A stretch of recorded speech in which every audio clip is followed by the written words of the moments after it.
हे friends, और कैसे आप सब। आपका मेरे चैनल हिस्ट्री बफ में दोबारा स्वागत है। और प्लीज़ फ्रेंड्स, मेरे इस चैनल को जल्द से जल्द सब्सक्राइब करें और बेल आइकन प्रेस करें ताकि आगे वाले हर नोटिफिकेशन आप तक पहुंच सके। और दोस्तों, ऐसी वीडियोस बनाने में काफ़ी मेहनत लगती है, सो प्लीज़ गाइस, इसको ज़्यादा से ज़्यादा लोगों के पास शेयर करें। दोस्तों, आज इस वीडियो में हम ब्रॉन्ज एज, जिसको कांस्य युग भी बोला जाता है, उसके बारे में इस वीडियो में चर्चा करेंगे और इसी से कुछ रिलेटेड फैक्ट्स के बारे में भी इस वीडियो में बात करेंगे। दोस्तों, कांस्य युग यानी कि ब्रॉन्ज एज एक ऐसी सिविलाइजेशन या सभ्यता थी जिसमें उन्नत धातु यानी कि जो डेवलप्ड चीज़ें थी उसमें से ज़्यादातर तांबे और टिन को गलाने की तकनीक शामिल थी। फिर भी कांस्य डालने के लिए उन धातुओं को मिश्र धातु बनाना यानी कि ब्रॉन्ज का इस्तेमाल करके ही कई टूल्स और वेपन्स का निर्माण किया गया था। ऐसे में दोस्तों, उस समय जो ज़्यादातर टूल्स या धातु होते थे उनके मुकाबले जो कांस्य होते थे वो काफ़ी कठिन और अधिक टिकाऊ होता था, जिसके कारण कांस्य युग की सभ्यताओं को तकनीक लाभ प्राप्त करने में भी काफ़ी मदद मिली। ऐसे में ये भी माना जाता है कि कांस्य युग यानी कि ब्रॉन्ज एज की संस्कृतियाँ जो थी, इनके कल्चर जो थे, वो राइटिंग सिस्टम के मामले में भी काफ़ी डिफरेंट हुआ करते थे।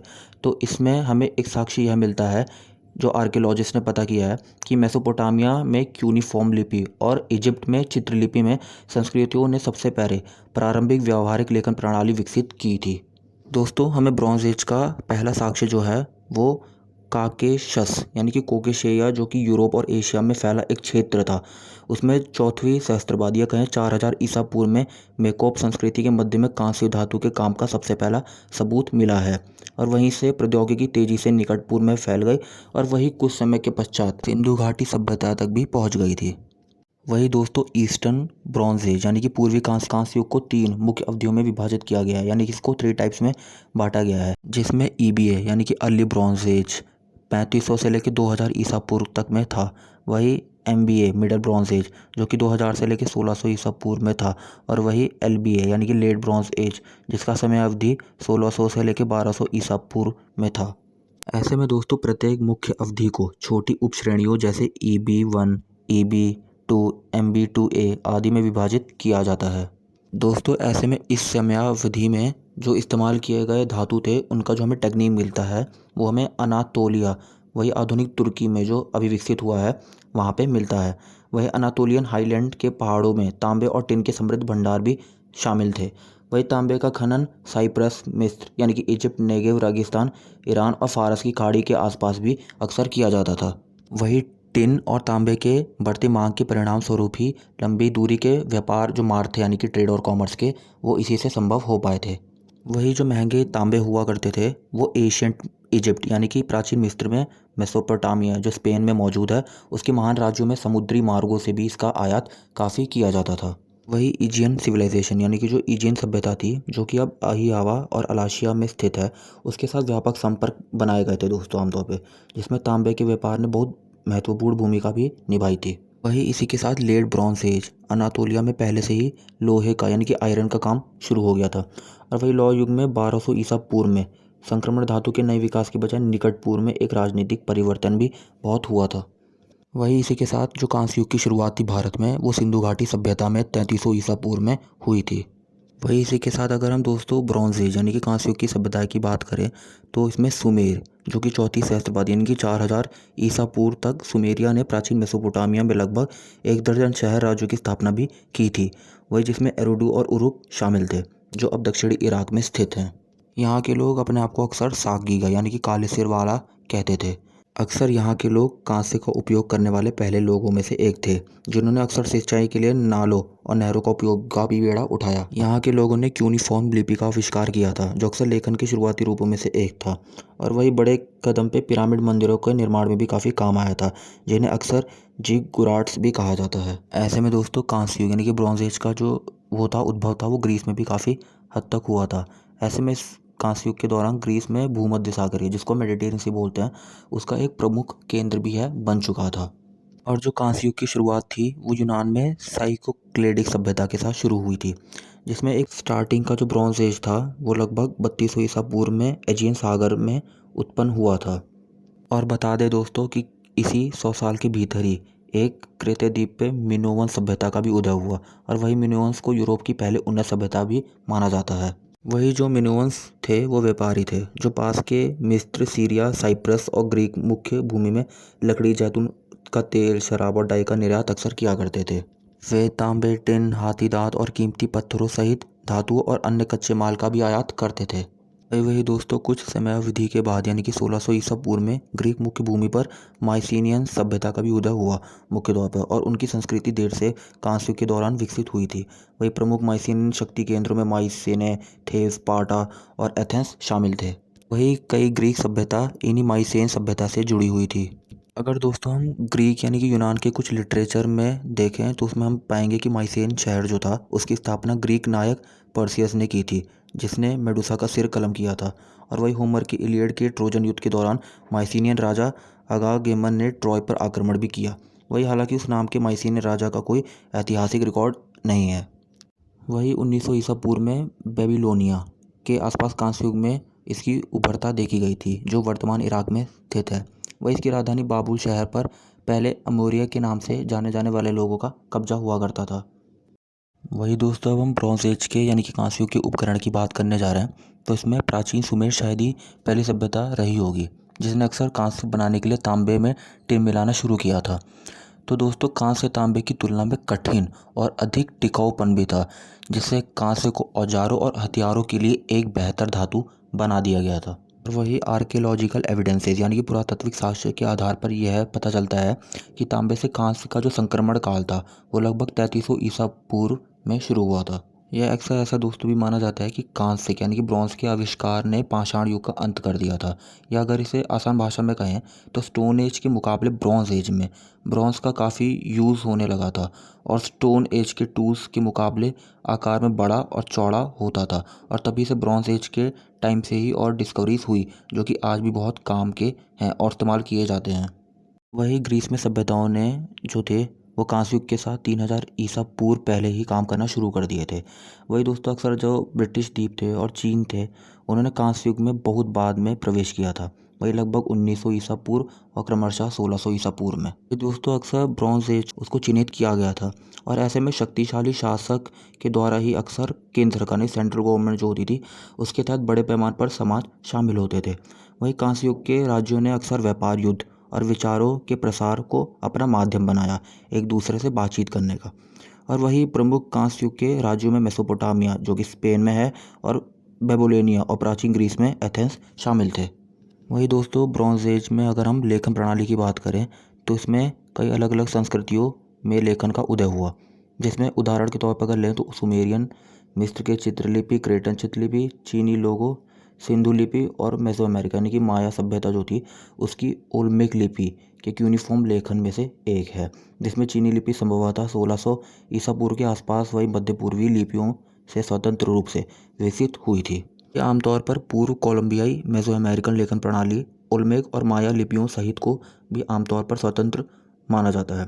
वह अक्सर ऐसा भी माना जाता है दोस्तों कि सिनाई में सेमेटिक श्रमिकों के लिए 2000 ईसा पूर्व के आसपास पहला सच्चा वर्णमाला लेखन विकसित किया गया था, मतलब जिसमें ज़्यादातर मिस्र के हायरेटिक ग्लिफ सेमेटिक मूल वर्णमाला की इतिहास यानी जिसको प्रोटो सिनाइटिक वर्णमाला कहते हैं, उसी में हमें यह देखने को मिलता है। ऐसे में दोस्तों, इथियोपिया की गीज लेखन प्रणाली को सेमेटिक माना जाता है, जिसमें अक्सर अर्ध स्वतंत्र मूल के होने की संभावना भी होती है, जिसके जड़ें मेरोइटिक सूडानी विचारधारा प्रणाली में है। वही आज दुनिया में अधिकांश जो अन्य हैं अक्षर जो वर्ड्स हैं उस पर एक नवाचार से निकले हैं, यानी कि कई फोनोशियन वर्णमाला के माध्यम से ही या सीधे इसके डिज़ाइन से ही प्रेरित थे। वही इटली में प्रारंभिक पुरानी अक्सर तौर पर इटैलिक वर्णमाला से प्लूटस जो 750 से 250 ईसा पूर्व तक लगभग 500 वर्ष बीत गए, और जर्मनिक लोगों के मामले में इसी समय की अवधि फिर से समान है। तो इसमें पहले एल्डर फूर्थक शिलालेखों से लेकर शुरुआती ग्रंथों तक कई लिपियां पाई गई हैं।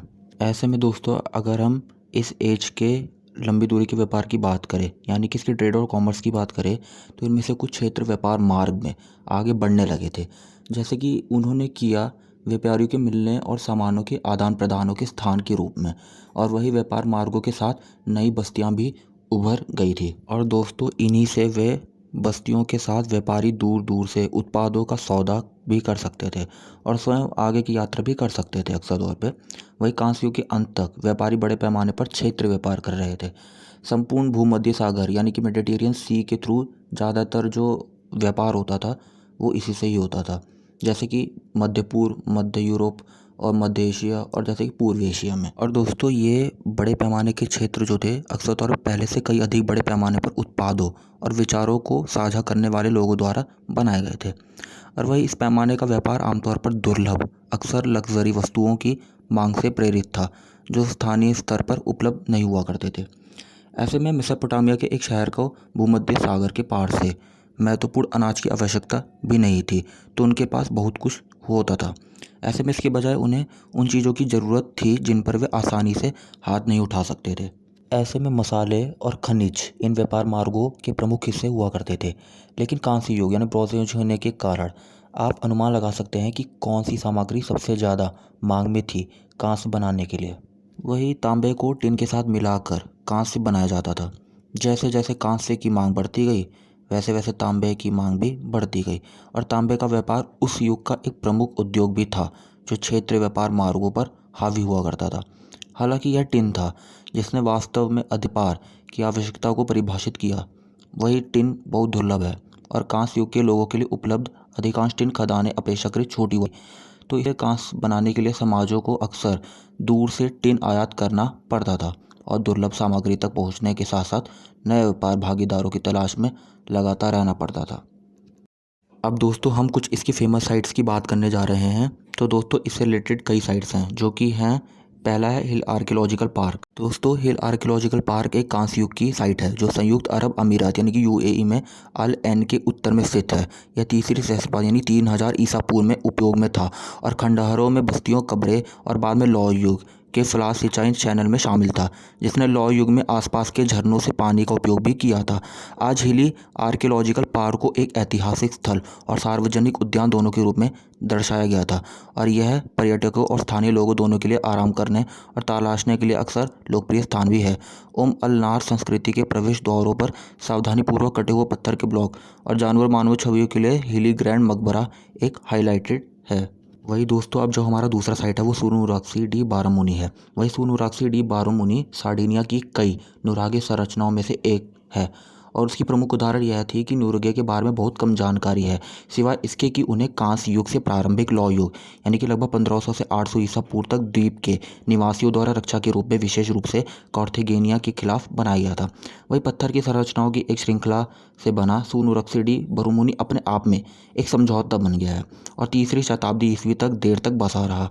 आज सुनुराक्सी डी बारामुनी अभी भी एक प्रभावशाली स्थल है दोस्तों, जिसका मुख्य आकर्षण इसका केंद्रीय पत्थर का टावर है। सुनुराक्सी डी बारामुनी में कई अन्य संरचनाओं की पहचान की गई है, जिसमें घर, एक थिएटर और मंदिर भी शामिल है, जो सभी एक जटिल मोज़ेक की तरह दिखने वाले प्रतीत होते हैं। दोस्तों जो हमारा अगला तीसरा साइट है वो जबेल हफीद टॉम्ब है। जबेल हफीद मकबरा अपने विशिष्ट डोमल बीहाइव आकार के साथ खड़ी प्राकृतिक और धार वाले पत्थरों से बने होते हैं, जो लगभग 5000 साल पहले हफीद अवधि यानी कि 3200 से 2700 ईसा पूर्व तक के हैं। वही कब्रों में दुर्लभ कंकाल अवशेषों के साथ लगभग 500 कब्रें हैं, लेकिन श्रमिकों का अनुमान है कि मूल रूप से किसी विशेष मकबरे में 10 व्यक्तियों को दफनाया गया हो। दोस्तों अगला हमारा जो चौथा साइट है वो तनुम रॉक कार्विंग्स है। दोस्तों अक्सर में विशिष्ट रॉक कला के कम से कम 350 समूह यूनेस्को सूचीबद्ध तनुम रॉक नक्काशियों का निर्माण करते हैं, जो स्वीडन में तनुम मुशेद में आधुनिक शहर के आसपास के क्षेत्र में पाए जाने वाले कांस्य युग की नक्काशी का एक संग्रह है।